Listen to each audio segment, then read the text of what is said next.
Welcome to the Today in History channel. In today's video we will talk about the day, May 12, 1949, end of the blockade to West Berlin. After the Second World War, Germany had been divided into 4 zones, occupied by the United States, France, the United Kingdom, and the Soviet Union. The capital of Germany, Berlin, was similarly divided, with the United States, France, and the United Kingdom controlling most of the western section of the city, and the Soviet Union, the eastern section. The city of Berlin was in the middle of the eastern half of the country, so it was necessary to cross part of Germany under Soviet control to reach any part of Berlin by land. Although the 4 powers agreed to govern Germany together, the Western Allies wanted to rebuild that country's economy, while the Soviet Union, fearing that Germany would regain its military power, tried to keep it weak. The Western Allies planned to deploy their will in West Berlin, without paying attention to the Soviet Union's plans. Immediately after the war, relations between the USSR and the Allies quickly deteriorated,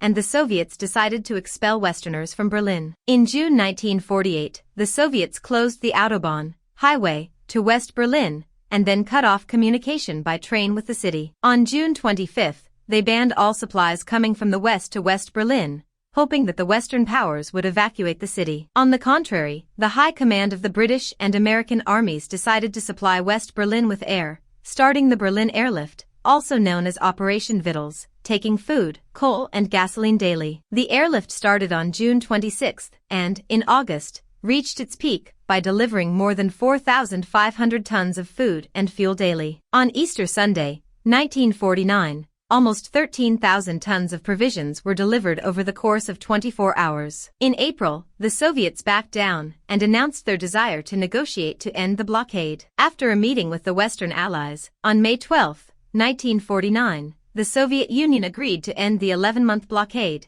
as well as its efforts to isolate and occupy the city. The airlift continued until September, and, in total, British and American pilots loaded more than 2.3 million tons on more than 275,000 flights, at a cost of more than $224 million. The operation was a huge public relations and political success for Western allies, and a humiliation for the Soviet Union. Did you like the video? In the description you will find the blog link with the full article. Give an incentive by subscribing to the channel, liking, commenting, and sharing with your friends. Hugs. Until the next.